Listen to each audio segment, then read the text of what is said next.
If you're seeing the message blocking is active error on your iPhone and it's preventing you from sending messages, don't sweat it. I'm here to help. So let's walk through a few easy fixes to get your messaging back on track. Solution 1. Double check the contact. First, open the Messages app on your iPhone. Next, find and select the contact you're having trouble with. Tap on their profile picture at the top center of the screen. Then tap on Info. Double check that mobile number is correct. Solution 2. Enable premium SMS access. Open the Settings app, then scroll down and tap on Apps. Find and select the Messages app. Scroll down to ensure Send as SMS is toggled on. If your carrier supports it, enable premium SMS under the cellular settings. Solution 3. Remove the blocked contacts. Open the phone app. After that, scroll down and tap on Blocked Contacts.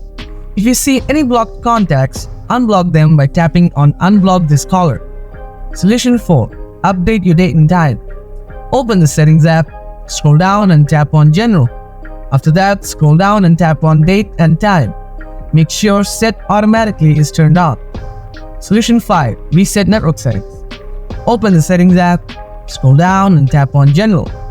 Then scroll down and tap on Transfer or Reset iPhone. Tap on Reset and select Reset network settings. Keep in mind that this will erase your Wi-Fi passwords.